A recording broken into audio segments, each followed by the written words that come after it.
Welcome my dear students, एक नई video के साथ आप सबका फिर से स्वागत करता हूं। आज का जो हमारा टॉपिक है वो है सिंथेसिस। यदि वीडियो हमारा पसंद आए तो वीडियो को लाइक करें और चैनल को सब्सक्राइब कर लें, वीडियो को शेयर करिएगा। तो यहाँ पर समझ लेते हैं सिंथेसिस क्या होता है। सिंथेसिस फ्रेंड, ये इंटरमीडिएट और यूपी बोर्ड इंटरमीडिएट में ये चैप्टर आता है। फ्रेंड, सिंथेसिस क्या होता है? सिंथेसिस क्या होता है कि दो या दो से अधिक वाक्यों को जोड़ना ही सिंथेसिस कहलाता है। दो या दो से अधिक वाक्यों को जोड़ करके एक वाक्य बनाना सिंथेसिस कहलाता है।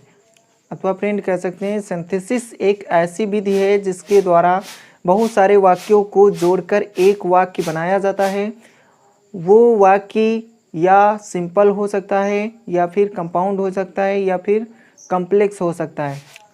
अब फ्रेंड देखते हैं कि सिंथेसिस करने के लिए हम सिंपल सेंटेंस, दो या दो से अधिक सिंपल सेंटेंस को एक सिंपल सेंटेंस कैसे बनाया जाए इसके बारे में पढ़ते हैं। तो यहाँ पर कुल मिला के दो या दो से अधिक वाक्यों को जोड़कर एक सिंपल सेंटेंस बनाने के लिए कुछ यहाँ पर विधियाँ हैं जिनको पहले देख लेते हैं। तो सबसे पहले हम पार्टिसिपल का यूज़ करके दो या दो से अधिक सिंपल सेंटेंस को कंबाइन करके एक सिंपल सेंटेंस में बनाते हैं। दूसरी विधि है नॉमिनेटिव एब्सोल्यूट। तीसरा यहाँ है नाउन और फ्रेज इन अपोजिशन। चौथी यहाँ विधि होती है जो वो होती है इन्फिनिटिव। पांचवी विधि यहाँ पर है प्रेपोजिशन का यूज़ करके। छठी यहाँ पर जो विधि है वो एडवर्ब टू का यूज़ करके। और सातवीं जो है वो है जीरंड का यूज़ करके। आठवीं जो होती है वो है एडजेक्टिव का यूज़ करके। तो कुल यहाँ पर छोटी बड़ी जो है 8 विधियाँ हैं जिनका यूज़ करके हम दो या दो से अधिक सिंपल सेंटेंस को कंबाइन करके एक सिंपल सेंटेंस बनाते हैं। तो चलते हैं यहाँ पर आज के वीडियो में पार्टिसिपल का यूज़ करके दो या दो से अधिक सिंपल सेंटेंस को एक सिंपल सेंटेंस कैसे बनाते हैं। तो सबसे पहले यहाँ पर देखते हैं कि दो या दो से अधिक सिंपल सेंटेंस को एक सिंपल सेंटेंस में पार्टिसिपल के द्वारा कैसे जोड़ा जाता है। चलते हैं इसको सीख लेते हैं। तो फ्रेंड, पार्टिसिपल से जोड़ने के लिए कुछ नियम होते हैं जिनको ध्यान रखना है। तो फ्रेंड, पार्टिसिपल से जोड़ने के लिए हमें क्या नियम ध्यान रखने हैं। पहला नियम है रूल नंबर 1, सब्जेक्ट सेम होने चाहिए, यानी दो सिंपल सेंटेंस के सब्जेक्ट सेम होने चाहिए। जैसे यहाँ पर सेंटेंस दिया है he work hard he felt tired. तो यहाँ पर पहले वाक्य में ही सब्जेक्ट है, दूसरे में भी ही सब्जेक्ट है। यदि यहाँ पर ही ना होता तो हम इसे पार्टिसिपल से नहीं जोड़ सकते थे। तो यहाँ पर क्या है कि सब्जेक्ट सेम है, इसलिए इसको पार्टिसिपल से जोड़ा जा सकता है। और दूसरा नियम क्या है कि फाइनाइट वर्ब डिफरेंट होनी चाहिए, यानी फाइनाइट वर्ब जो हैं वो अलग अलग होनी चाहिए। जैसे यहाँ पर फाइनाइट वर्ब क्या है, वर्कड, और यहाँ पर क्या है, फेल्ट। तो ये अलग अलग हैं, इसलिए इसे हम पार्टिसिपल से जोड़ सकते हैं। अब फ्रेंड सीख लेते हैं तीसरा नियम क्या होता है। Rule number 3। रूल नंबर 3 क्या होगा कि यदि प्रेजेंट पार्टिसिपल का जो संबंध है वो वाक्य के ऑब्जेक्ट से है तो हम उसे उस ऑब्जेक्ट के बाद प्रेजेंट पार्टिसिपल का यूज़ करेंगे। तो चलते हैं फ्रेंड, पहले सीख लेते हैं कि पार्टिसिपल कितने प्रकार के होते हैं और पार्टिसिपल कैसे बनते हैं। ये सब कुछ पहले सीख लेते हैं। फ्रेंड, पार्टिसिपल कितने प्रकार के होते हैं। तो सबसे पहले पार्टिसिपल हमारे जो होते हैं वो 3 प्रकार के होते हैं। पार्टिसिपल 3 प्रकार के होते हैं। सबसे पहला जिसको हम कहते हैं प्रेजेंट पार्टिसिपल। प्रेजेंट पार्टिसिपल, उसके बाद आता है पास्ट पार्टिसिपल। नंबर 3 होगा परफेक्ट पार्टिसिपल। तो फ्रेंड यहाँ पर पार्टिसिपल कितने प्रकार के होते हैं? पार्टिसिपल 3 प्रकार के होते हैं। सबसे पहला प्रेजेंट पार्टिसिपल, दूसरा पास्ट पार्टिसिपल, तीसरा परफेक्ट पार्टिसिपल। अब फ्रेंड देखना है कि प्रेजेंट पार्टी का निर्माण कैसे होता है और पास्ट पार्टिसिपल का निर्माण कैसे होता है और परफेक्ट पार्टिसिपल का निर्माण कैसे होता है। फ्रेंड सबसे पहले सीखते हैं प्रेजेंट पार्टिसिपल को कैसे बनाते हैं। तो फ्रेंड वर्ब में आईएनजी जोड़ने से प्रेजेंट पार्टिसिपल का निर्माण होता है। जैसे एक वर्ब लिखते हैं प्ले, यहाँ पर लिख दिया प्ले, तो प्ले एक वर्ब है। यदि हम इसमें आईएनजी जोड़ते हैं तो हो जाता है प्लेइंग। प्लेइंग यहाँ पर क्या है? एक पार्टिसिपल है, ये प्रेजेंट पार्टिसिपल है। तो फ्रेंड प्लेइंग यहाँ क्या है? प्रेजेंट पार्टिसिपल है। तो वर्ब में आईएनजी लगाने पर क्या बनता है? Present participle. अब फ्रेंड एक कन्फ्यूज़न की बात ये होती है कि वर्ब में आईएनजी लगाने से जीरेंड का भी निर्माण होता है। तो फ्रेंड जीरेंड और पार्टिसिपल में डिफरेंस क्या होता है ये पहले सीख लेते हैं। फ्रेंड जो है प्रेजेंट पार्टिसिपल जो होता है हमेशा ये एडजेक्टिव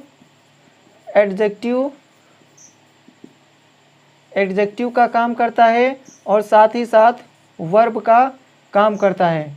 यानी ये प्रेजेंट पार्टिसिपल एडजेक्टिव का काम करता है और वर्ब का काम करता है। लेकिन जो जीरेंड होता है फ्रेंड, जो जीरेंड होता है वो हमेशा नाउन का काम करता है। फ्रेंड जीरेंड क्या करेगा? नाउन का काम करेगा और जो प्रेजेंट पार्टिसिपल है वो एडजेक्टिव और वर्ब का काम करेगा। तो फ्रेंड आगे चलते हैं, सीख लेते हैं कि पास्ट पार्टिसिपल का निर्माण कैसे होता है।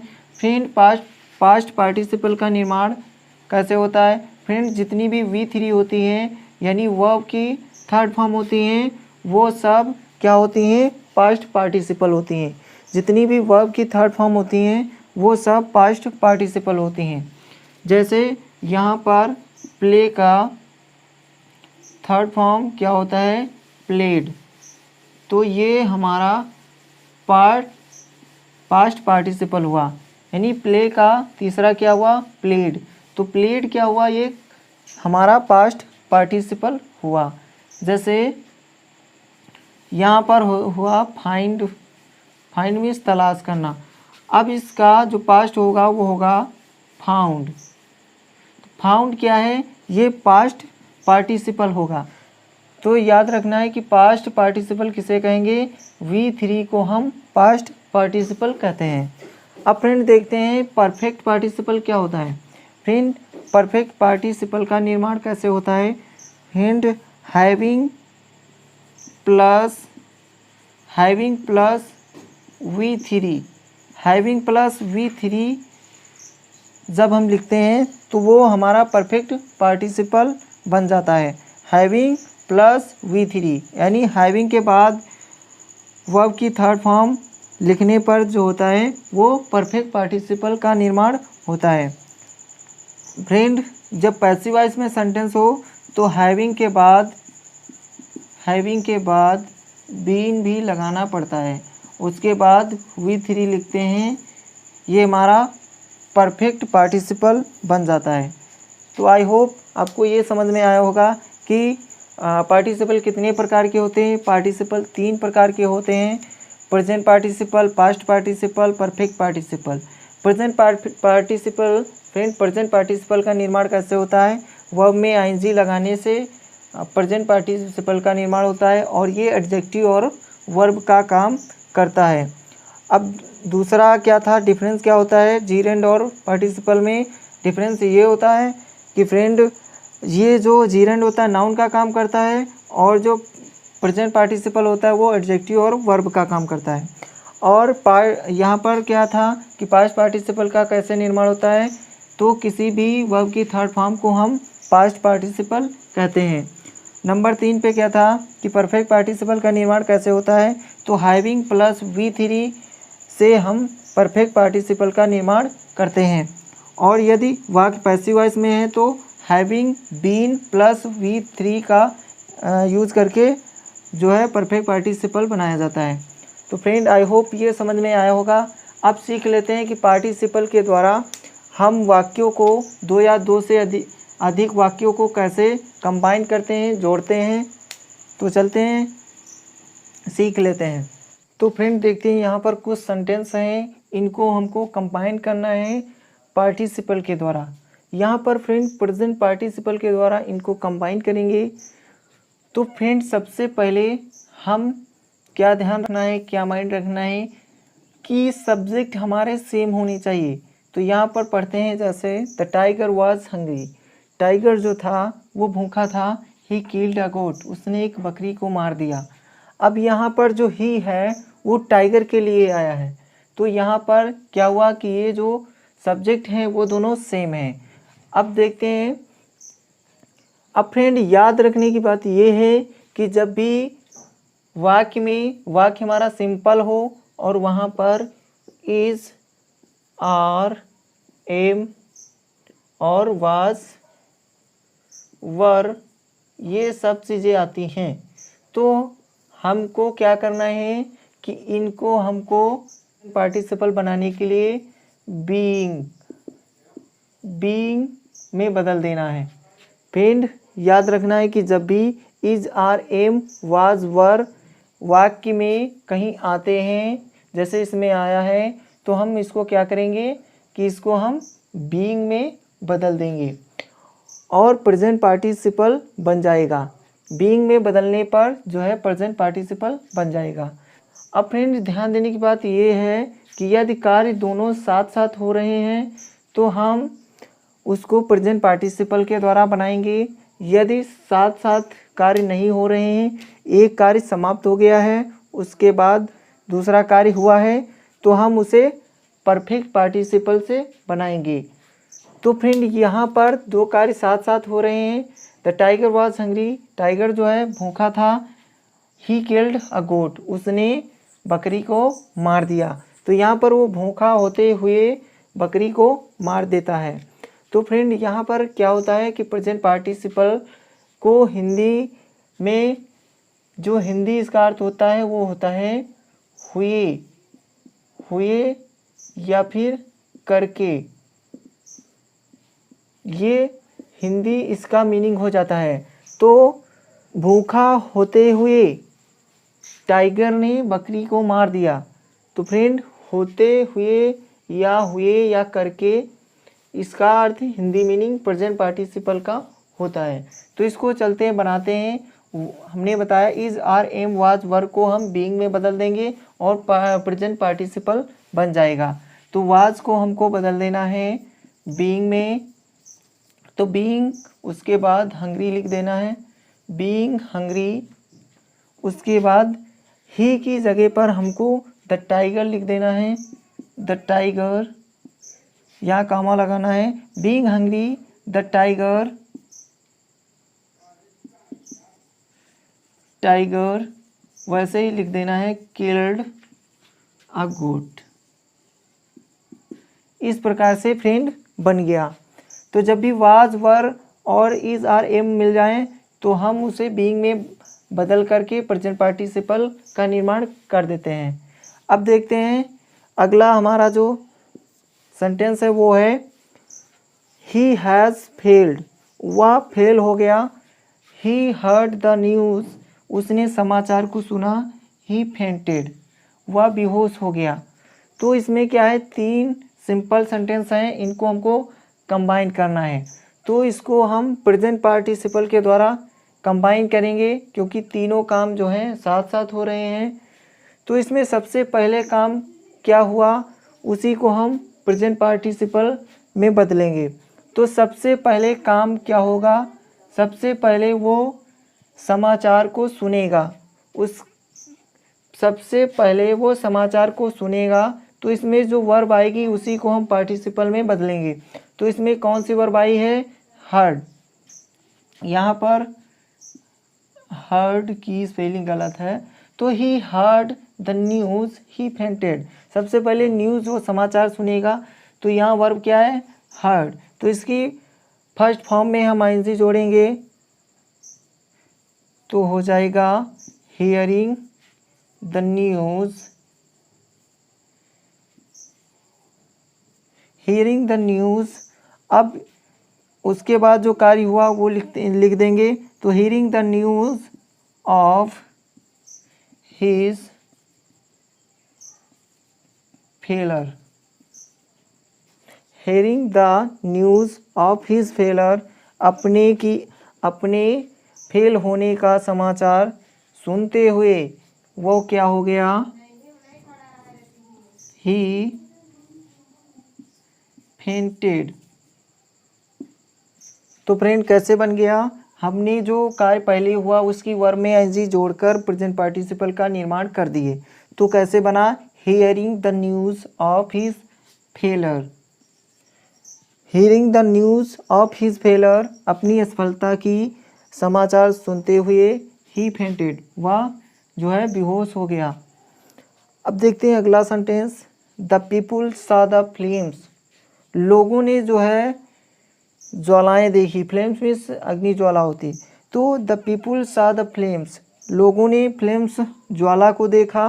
दे रैन टूवर्ड द बर्निंग हाउस, वे जलते हुए घर की तरफ दौड़े।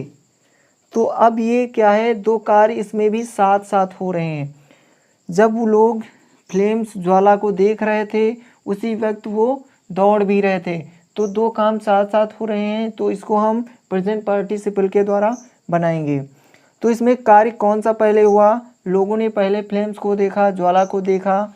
तो इसमें जो वर्ब आई है उसी को हम प्रेजेंट पार्टिसिपल में बनाएंगे। तो जो काम पहले हुआ है उसी की वर्ब को हम प्रेजेंट पार्टिसिपल बना देंगे। तो यहाँ पर सा का फर्स्ट फॉर्म होता है सी, इसमें आईजे लगाने पर बन जाएगा सीइंग। तो seeing the flames, seeing the flames ये बन गया। उसके बाद कॉमा लगाना है। अब ये जो यहाँ पर सब्जेक्ट है उसी सब्जेक्ट को दूसरे क्लाउज में लिखना है। तो seeing the flames the people, अब यहाँ दे नहीं लिखेंगे, देखिए जगह पर हम द पीपुल लिखेंगे। तो the people rain towards the burning house. तो फ्रेंड कैसे बना, जो कार्य पहले हुआ था उसी की वर्ब को में आईएनजी लगाकर, उसके फर्स्ट फॉर्म में आईएनजी लगाकर हमने प्रेजेंट पार्टिसिपल बनाया। तो सीइंग द फ्लेम्स, ज्वालाओं को देखते हुए, द पीपुल रैन, लोग दौड़े, टुवर्ड द बर्निंग हाउस, जलते हुए मकान की तरफ। तो इस प्रकार से ये प्रेजेंट पार्टिसिपल से बन गया। यदि फ्रेंड प्रेजेंट पार्टिसिपल का संबंध किसी ऑब्जेक्ट से होता है तो ऑब्जेक्ट के बाद हम प्रेजेंट पार्टिसिपल का यूज़ करते हैं। चलते हैं देखते हैं एग्जाम्पल। फ्रेंड यहाँ पर जो सेंटेंस दिए गए हैं उनमें जो है प्रेजेंट पार्टिसिपल का जो यहाँ पर संबंध है वो ऑब्जेक्ट के बाद है। तो हम इसे बनाने के लिए प्रेजेंट पार्टिसिपल का जो यूज होगा वो ऑब्जेक्ट के बाद लिखेंगे। जैसे आई सा रमेश, मैंने रमेश को देखा। He was abusing his neighbour, वह अपने पड़ोसियों को गाली दे रहा था। मैंने रमेश को देखा, वह अपने पड़ोसी को गाली दे रहा था। तो यहाँ पर जो अब्यूजिंग है प्रेजेंट पार्टिसिपल, उसका संबंध रमेश से है। तो हम इसे बनाने के लिए रमेश के बाद लिखेंगे। तो इसको कैसे बनाएंगे, आई सॉ रमेश, अब इसी को हम लिख देंगे अब्यूजिंग हिज नाइबर्स। इस प्रकार से इसको हमने कंबाइन कर दिया। अब यहाँ पर अब्यूजिंग का संबंध रमेश से था तो रमेश के बाद अब्यूजिंग लिख दिया और ये हमारा सेंटेंस कंबाइन हो गया। अगला देखते हैं, जैसे आई सॉ अ मैन, मैंने एक आदमी को देखा। ही वॉज ब्लाइंड, जो अंधा था वह अंधा था। He was carrying a lamp in his hand, वह अपने हाथ में जो है एक लैंप को एक दीपक को लैंटेन को लिए जा रहा था। यहाँ पर भी जो है कैरिंग जो प्रेजेंट पार्टिसिपल है उसका संबंध किससे है? एक आदमी से है, एक अंधे आदमी से है। तो हम अंधे आदमी के बाद जो है कैरिंग लिख देंगे। तो कैसे लिखेंगे? आई सॉ आ, उसके बाद ये जो ब्लाइंड आया है ये किसकी विशेषता बता रहा है? ये मैन की विशेषता बता रहा है। ये एडजेक्टिव है और मैन की विशेषता बता रहा है, तो इसको हम मैन के पहले लिख देंगे। तो I saw a blind man. उसके बाद क्या करेंगे कि जो कैरिंग जो प्रेजेंट पार्टिसिपल है इसको हम लिख देंगे। तो carrying a lamp in his hand. तो आई होप ये समझ में आया होगा कि जब भी प्रेजेंट पार्टिसिपल का संबंध किसी ऑब्जेक्ट से होता है तो प्रेजेंट पार्टिसिपल का यूज़ हम उस ऑब्जेक्ट के बाद करते हैं। तो फ्रेंड ये था प्रेजेंट पार्टिसिपल का यूज़। यदि आप पास्ट पार्टिसिपल और परफेक्ट पार्टिसिपल पर वीडियो चाहते हैं तो चैनल को सब्सक्राइब कर लें ताकि वीडियो सबसे पहले आपको मिल सके। तो इसी के साथ अगली वीडियो में मैं पढ़ाऊँगा पास्ट पार्टिसिपल और परफेक्ट पार्टिसिपल। तो thank you so much for watching my video. Take care, bye bye.